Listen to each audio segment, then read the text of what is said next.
You're watching the show that puts Mid-Michigan news in focus. This is Focal Point. If you want to be the President of the United States, you have to love the American people. Up next, several presidential candidates make a stop in Michigan 2 weeks before the state primary. After Supreme Court Justice Antonin Scalia's death, only 8 justices remain on the court. We spoke to MSU law professors to see what's next. And there have been 2 deaths in the past month at East Lansing High School. One of the families speaks out. Focal Point starts now. The race for the Oval Office is on, and all eyes are on Michigan before the primary on March 8th. I'm Ariel Ellis.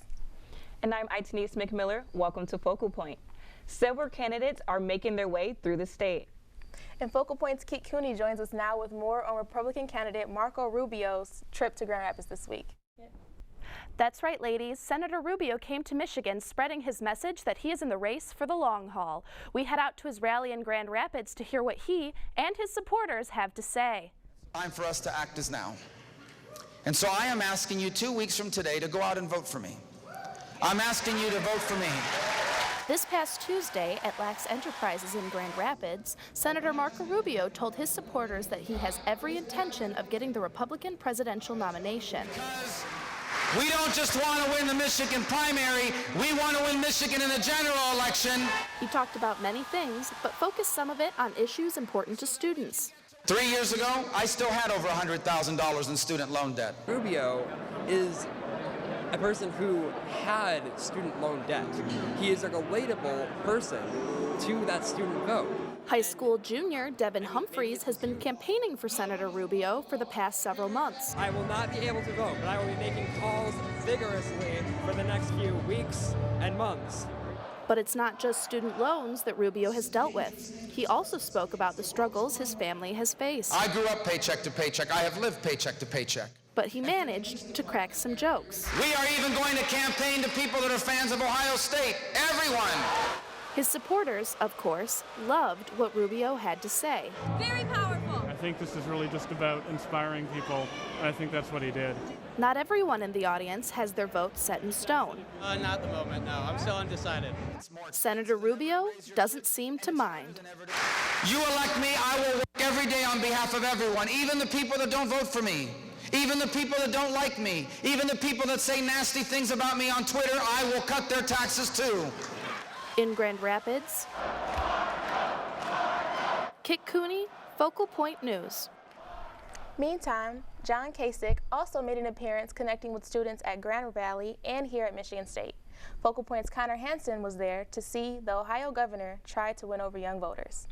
John, welcome to East Lansing. And let's welcome the next president of the United States. Coming off his second-place finish in the New Hampshire primary, Republican candidate John Kasich made stops in Michigan, including Grand Valley State University and Michigan State University, before making the trip to South Carolina. Okay, and I want you to know that it's nice that you would all come here, but I'm not giving out free college, okay? Boo. I think it shows the importance of the college vote and the young people vote in determining our election, and I think that having him come here shows the importance of Michigan to his election strategy as a whole. The Ohio governor spoke about everything from his stance on shrinking government to college affordability and the threat of terrorism overseas, then took questions from eager students and supporters. How have you tried to make yourself different and set yourself apart from everybody else? Yeah, I never try to change anything about what I do. Do you try to change yourself compared to somebody else? The policies that he's made in Ohio, for example, just like creating more private jobs and lowering the government jobs, that's really important. This generation has got to change this country and revive our spirit. I know you can do it, you just need a little direction, a little help. I'll try to break down the bureaucracy, and then you take control and drive us deep into the 21st century. Governor Kasich said after the town hall that he is not considering running for vice president and that he'll continue to run a positive campaign. You know, all I can say is we're just going to keep putting one foot in front of the other, like the little engine that can't, see if we can climb up the hill. And I think we're doing, like, really, really well. In East Lansing, Connor Hansen, Focal Point News. Kasich finished 4th in the South Carolina primary behind Donald Trump, Marco Rubio, and Ted Cruz. He's hoping for a strong finish on March 1st before Super Tuesday. Vermont Senator Bernie Sanders is also on the campaign trail in Michigan. The Democratic candidate spoke for over an hour at Eastern Michigan University. He addressed many issues like the criminal justice system, big banks on Wall Street, and health care. Sanders is scheduled to appear in Flint in about a week to debate fellow Democratic candidate Hillary Clinton. And it's not just politicians who are making a last-ditch effort to win voters before the Michigan primary. I'm a volunteer with the Bernie Sanders campaign. Hi, my name is Margot and I'm a volunteer with Hillary from Michigan. And have you decided who you're going to support? Okay. It's a phone banking face-off between these two student groups in the weeks leading up to the primary. These Spartans are doing some last-minute campaigning for their candidates. Both the Spartans for Hillary and students for Sanders groups have been calling Michigan voters and urging them to hit the polls on March 8th. And this semester we started phone banking. We traveled to Iowa to get out the caucus for her. And now we're starting here in Michigan and making sure that she wins the primary. Well, obviously we really hope that, we think that he can win big here in Michigan, demographically, union-wise. Everything's looking really good for Bernie. Student-run groups are hoping measures like this will increase turnout in the ballot box. And one of the largest mass shootings since San Bernardino, Kalamazoo residents are still coping after a night of terror that left 6 dead and 2 injured. 45-year-old Jason Dalton is facing 16 counts, including 16 felonies, including 6 counts of murder. According to detectives, Dalton told them he took people's lives. The Uber driver went on a random shooting spree, terrorizing the Kalamazoo community. One of the victims, a 14-year-old girl, who miraculously came back to life after doctors pronounced her dead, is still in the hospital. Family members says she is improving, but has a long uphill battle to recovery. Dalton was ordered to be held in the county jail without bond until his next court appearance. A preliminary examination is set for March 10th. In the wake of Justice Antonin Scalia's sudden death, those in Washington, D.C. and across the country are remembering his legacy. Focal Point's Michaela Colonna has more from D.C. Known across the aisle as an extraordinary man with colorful opinions, Antonin Scalia's death closed a chapter in American judicial history. Nino Scalia grew up in a Catholic family and was nominated to the Supreme Court by President Ronald Reagan in 1986. His religious values and beliefs strengthened his ideology, making him one of the most outspoken conservative justices on the court. He never lost sight of the Constitution, what this country's all about.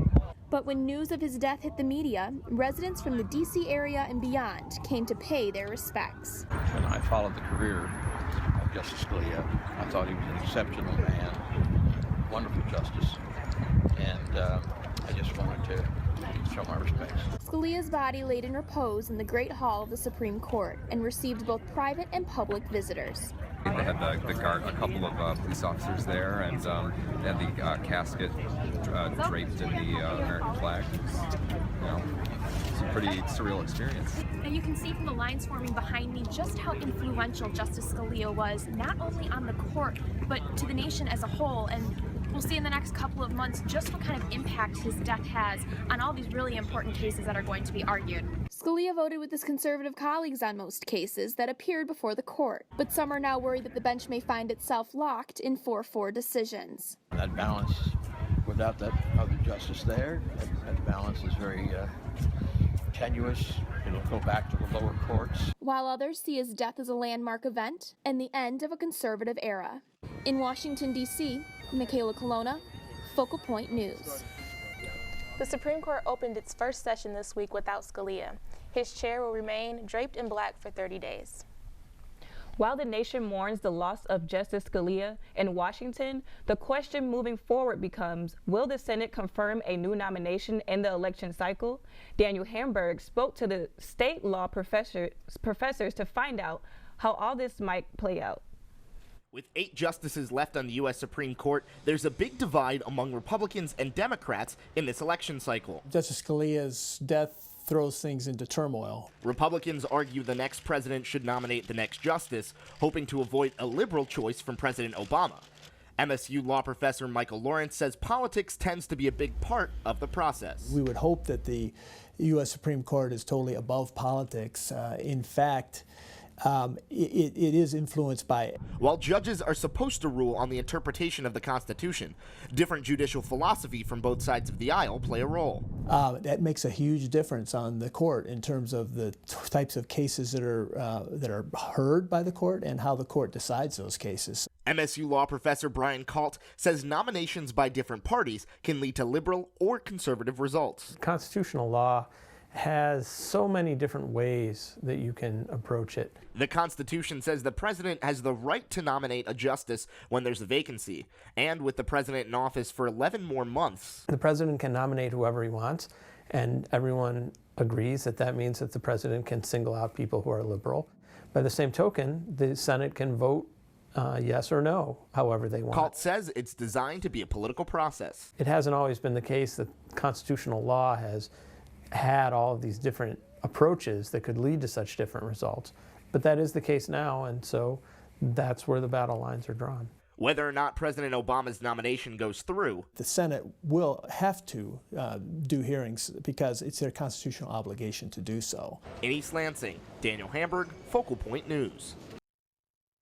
It's not unprecedented to have a justice die in office, but it's only happened 3 times in 60 years. President Obama plans on nominating someone to replace Scalia, but Senate Majority Leader Mitch McConnell is adamant the Senate won't even hold a hearing or a vote. In 1 month, 2 East Lansing High School students have died as a result of bullying. Focal Point's Kelsey Banis talks to one of the families, speaking out about the tragedy. Sydney Zeben wanted to change people's lives. I'm not 100% sure why this happened, but I feel that what she started needs to be finished. 2 days before taking her own life in January, her mother, Heather Zeben, said Sydney wrote down a list of goals. Make 10 people smile. The long-term one was make 10,000 people smile. Save 5 lives. Change people's lives. Sydney was bullied at her previous school and transferred as a freshman to East Lansing High School, but was bullied again.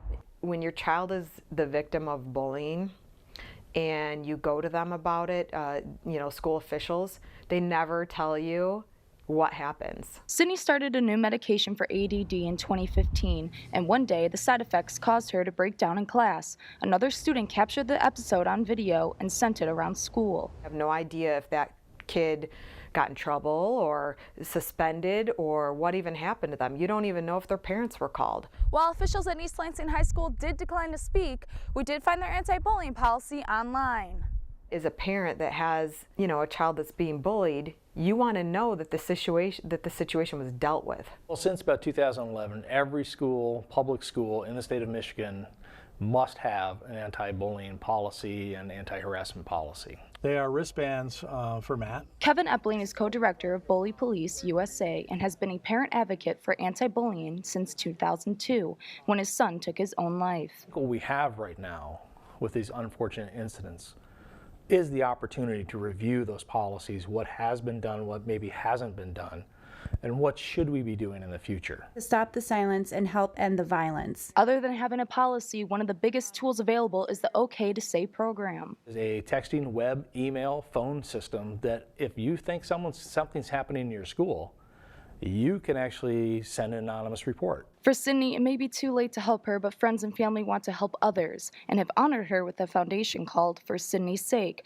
co-created by family friend Paula Kaltwriter. With the tragedy that was in front of us, I just thought it was really important, with the goals that Sydney had, to make it a treasure. Sydney wanted others to be nice and to be kind. Friends and family hope the foundation will continue her legacy. Sydney really was trying to change people's lives. And as her mother, I feel that it's my duty to carry out her goals list. In East Lansing, I'm Kelsey Banis, Focal Point News. Another student from East Lansing committed suicide just weeks after Sydney Zeben. Her family is coping the best they can, spreading awareness and mission for Sydney's sake. In a recent USA Today investigation, the state of Michigan was given an F in its ability to screen teachers coming from other states. All 50 states were given grades ranking from A to F. Michigan's grade was due to the lack of information on teachers' backgrounds. Here, background checks are done by the local school district instead of the state. This puts many districts at a disadvantage when screening. Some teachers' misconduct wasn't even shared among states. At the district level, in any type of policy implementation, it tends to be the poorer districts, it tends to be the districts with more disadvantaged kids who are most susceptible to sort of slipping through the cracks on these issues. Michigan's grade was based on its policies, not the amount of incidents that has occurred. MSU Bakers has just made it easier to satisfy your sweet tooth. Also, if you're a student living off campus, recycling sometimes may not be that easy. Find out how one group is trying to make that more convenient. That and more after the break. When do we give up? When do we just close our eyes and say, that's it? This water's too polluted. This disease too far along. To a Spartan, the answer is simple. Never. Because Michigan State was founded on the belief that our purpose is to make the world a better place. And when you're open to unconventional thinking, value people's differences, and are willing to forge true partnerships, then and only then can you solve the world's toughest problems. Like renewable energy, clean water, and Parkinson's disease. Because we know our true triumph lies in the impact we make on the world around us. And after all, if we don't do it, who will? Spartans will. While Michigan State University has been a big promoter of recycling and being green, there are many off-campus housing complexes that don't. Focal Point's Aaron Eschels takes a closer look at these areas and how some residents are seeking change. With a slogan like Go Green, there is no mistaking the amount of on-campus efforts for recycling. However, when students move off campus, they often find it's not as convenient as it was in residence halls and classrooms. The main problem is that many apartment buildings do not offer recycling in addition to trash pickup. Yeah, it does bug me that we don't have any recycling services. Senior Noah Strayer lives in the Gates apartment building, which just recently got recycling bins due to a change in ownership. We just try to do our best to sort what's recyclable and what's not, and then we just don't really throw anything away. We have recycling bins at each of our communities. G. Park is the general manager of Campus View Apartments and says they started recycling at another one of their properties outside of East Lansing. Meridian Township contacted us and asked us, hey, would you be interested in being part of the recycling program? Though Campus View Apartments offer recycling in their 3 buildings, most companies in East Lansing still do not. The programs that they currently have in place are really not very convenient or efficient for a housing community similar to this. Just down the street, Campus Village Apartments do not offer a recycling system because community manager Katie Larner says the participation is just not there. We hear loud and clear that there's definitely a small portion of the population that asks about recycling. Unfortunately, it's not as big of a commitment of most of the students. MSU Greenpeace co-president Jackie Zarzaki says her group is creating a petition to add mandatory recycling to apartment buildings. Like a huge percentage of MSU students who live off campus live in apartments, and I know that lots of MSU students are concerned about like sustainability, the environment, conservation, and things like that. Over 50% of trash thrown into landfills can actually be recycled instead. If you don't have any method of recycling, that's going to go in the landfill, and that's something that could be recycled. And Larner says their goal is a possibility, as long as East Lansing helps solve some of the problems apartments face to recycle. It's one thing to say, okay, this is mandatory, that's fine, but then what is the city of East Lansing going to do then to make it feasible for us to make that happen? But for off-campus students like Strayer, simply having the option in their apartments makes recycling that much easier. Yeah, I mean, the easier you make it, the more people that are going to participate. At some point, like if you want people to recycle, you almost have to make it easier to recycle and just throw something out. In East Lansing, Aaron Eschels, Focal Point News. MSU Greenpeace will be collecting signatures for their petition in the next few weeks. For those that do have curbside pickup, it's often easy to forget what day to put out the trash and recycling. The Capital Area Recycling Trash Program or CART changed their trash and recycling collections from weekly to bi-weekly. The City of Lansing has launched a new app to make recycling more convenient for residents and staff. So it saves us phone calls, but it's also just the convenience for people to not have to worry about that. They can sign up for a reminder and get it the night before so that they don't have to run out the morning of their day and try and get it out on time. The My Waste app can be accessed online or downloaded to your smartphone. You can receive notifications to your phone, email, and even Twitter account. On-campus students met with over 60 prospective employers at this year's Communication Arts and Sciences Career Fair. Plus, local police are taking steps to prevent bias when handling incidents. Focal Point's Daniel Hamburg gives us these stories and more in our on-campus report. Daniel?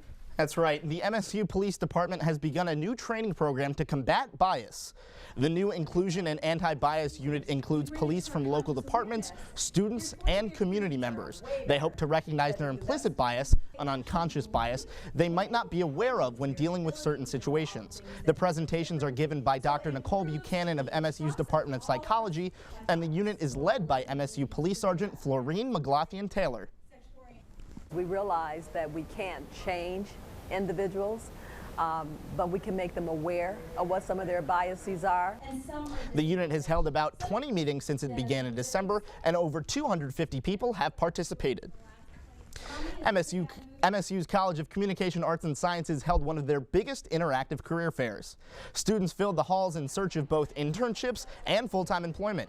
Companies set up tables all throughout the first floor hallways and lobbies and spoke to students about job opportunities. Senior advertising student Joseph Dreyer is hoping to make a good impression. First company I've been talking to, I've been waiting in line for about 20 minutes, but I'm eager. I already applied to the position, and I want to share what my thoughts and what I want to do with them. So. 61 companies attended, including large corporations like Target, Yelp, and Quicken Loans. Local companies like public relations agency Truscott Rossman and government access station Home TV also talked to students. Well, Michigan has recently reached a self-set goal on energy. Focal Point's Matt Miller explains why this is good for both the university and the state. This might not look like much, but this silo on MSU's campus is producing power through a process called anaerobic digestion. And that's the conversion of organic waste, so food waste, animal manure, yard clippings, to biogas. Biogas is a form of renewable energy, explains Assistant Professor Dana Kirk. And biogas is largely made up of methane, and methane is natural gas and renewable fuels. Wind turbines and solar panels are becoming a more common sight in America as so-called green energy becomes more popular.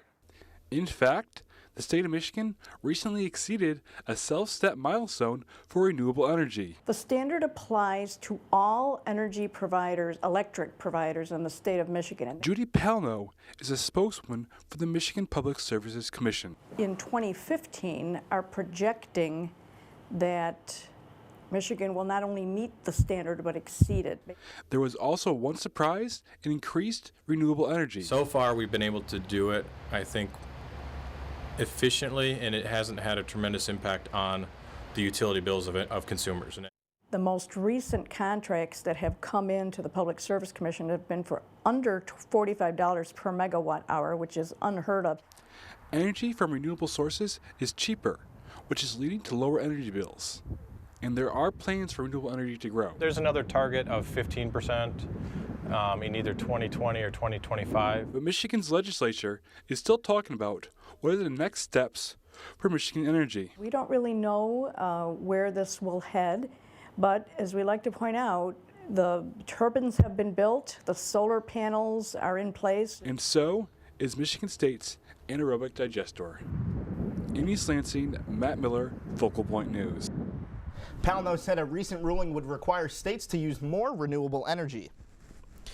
Sometimes it's tough to find that made-from-scratch sweet treat fix, especially as a student. And for more than 40 years, MSU Bakers has worked to satisfy the student body's sweet tooth. Now they've made that even easier.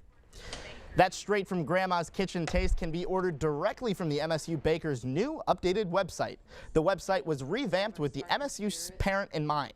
Its design makes it simple for parents to order baked goods for their kids who live on campus. And shoppers can also find exclusive Spartan party goods for birthdays or graduations.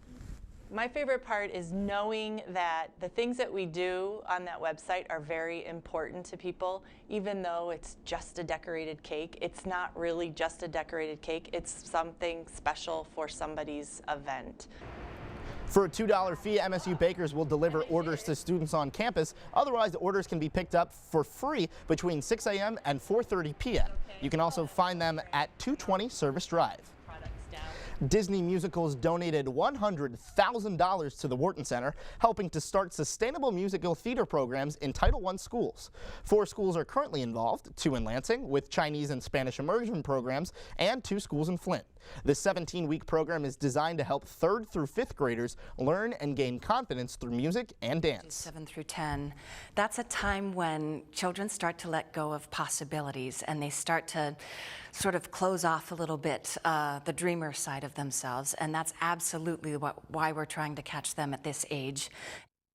And the Breslin Center is usually a place to play a basketball game or watch it, but this past weekend it was all about fundraising for a good cause.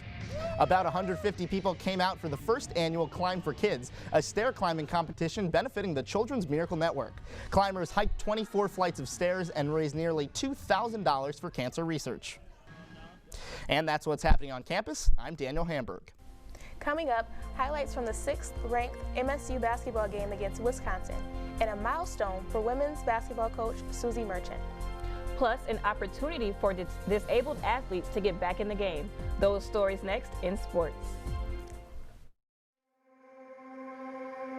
Ever wonder where courage comes from?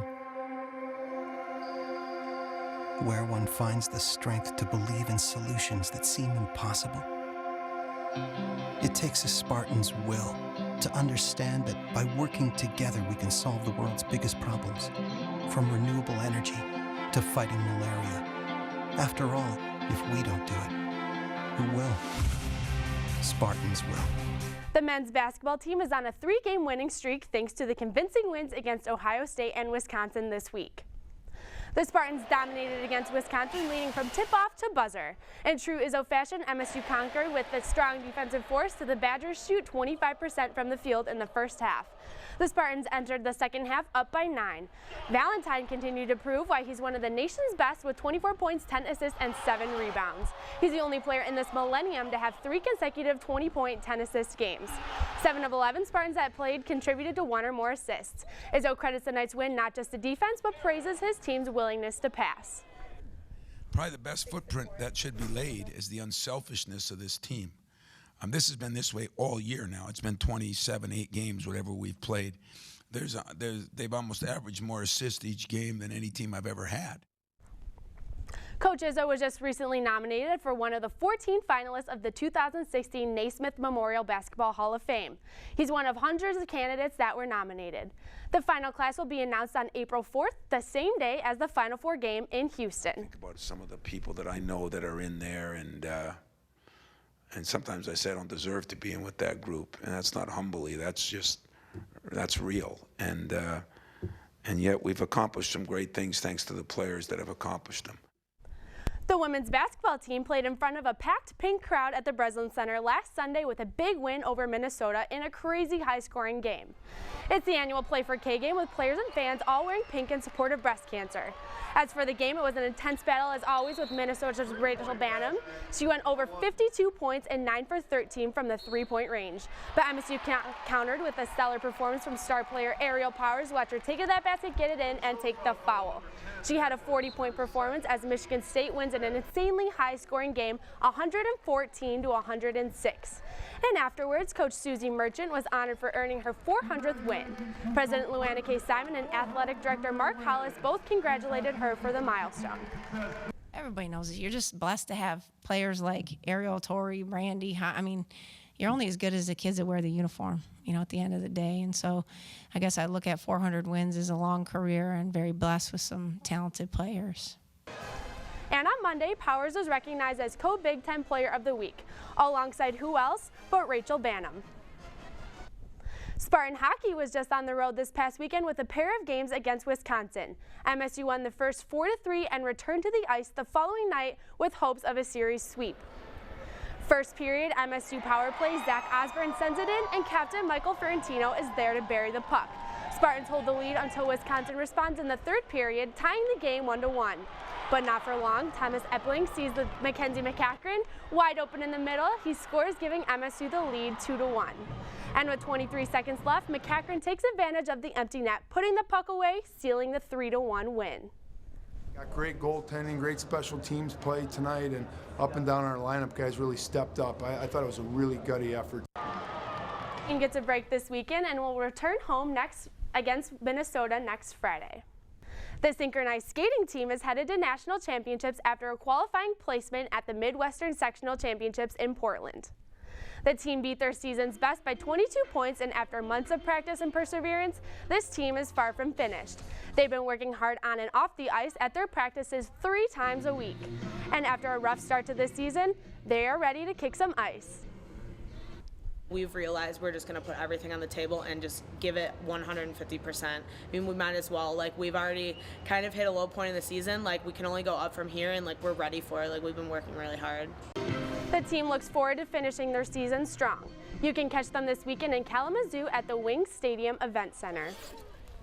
The MSU Alpine Ski and Snowboard teams are also heading to nationals after a dominating performance at regionals up at Marquette Mountain. Competing against over 20 other colleges in the Midwest, the women's snowboard team won first place overall, and both the men's skiing and snowboard teams also placed in the competitive top 3. The teams will spend their spring break traveling to New York to compete in the national championships. A disability can change one's life forever, but for some athletes, they still find a way to compete and be active. Focal Point's Brett Cash shows us how these athletes get back in the game. Meet John Waterman. Joe, can you snap that seat for me? Waterman is the founder of programs to educate all cyclists, or Are you strapped in? Everything's locked in there? You ready? And today, he's working with students at MSU's campus for Adaptive Sports Day, which is an event for anyone with a disability. Right, time to find the next group. Waterman was a teacher in 1988 and was moved when a special needs student at his school was struck by a car while riding their bike. The tragedy led Waterman to start Peak, to teach bike safety to students with physical and mental disabilities. Cycling's for everybody, and everyone should have a chance to ride, no matter what challenge they face. And on the tennis court, it's fun chasing these around. Brian Wilkinson is coaching students on the game of wheelchair tennis. If you think about the forehand and putting top spin on it. Wilkinson picked up the sport in 2005 and has been in love ever since. And now he's sharing his passion with others. It's an outlet. It's an outlet to get them out playing, being able to move and be free like that. There's really not anything that compares. And on the other side of the gym, Yep, come under, we're good. Chris Comer is showing students the ins and outs of wheelchair basketball. I was in a boating accident at the age of 9, and I lost my my right leg above the knee, and my left leg was damaged. And I shortly after that discovered wheelchair sports. I'm in. Go under. Wheelchair basketball quickly became a part of Comer's life. He played at University of Texas and for Team USA. And now he works for a sports chair manufacturer. You know, provided me education, provides me now a source of income, a means of survival, and it's all wheelchair basketball. So whether it's on the basketball court, you ready? The tennis court, You can't shift or on a bike, It's a standard style trike. these guys are proof that no matter the obstacle, All right, check ball. it can always be overcome. In East Lansing, Brett Cast, Focal Point News. The event was open to anyone who wanted to learn more about adaptive sports, even if they weren't disabled or an MSU student. That's what's happening in sports. I'm Erin Eschels. VH1 reality stars Sean and Claire Butendorp made a stop in Lansing recently. And the duo talked about their clothing business and their successful show, Twinning. The Grand Ledge natives are the founders and creators of their fashion clothing brand, Shock and Awe. Their pair spoke at the runway in Lansing for the 411 speaker series. Their talk focused on how to start a business, experiences and successes in the fashion industry. The twins have created fashions that have been worn by Katy Perry and Little Mix. So we came up with the name Shock and Awe because being twins, people love to label us. They love to say, oh, well, you're the edgy one, You're the Sean, effeminate one. and Claire, you're the effeminate one. And it's like, well, fine, we're gonna roll with that. The sisters are currently working and designing for their fashion line set to be out in September. I'm excited for this. So am I. I mean, if Katy Perry's wearing it, it must be great. Definitely. And that's all for our show tonight. Thank you for watching. And we now leave you with the sounds of the MSU Concert and Band Orchestra. Good night.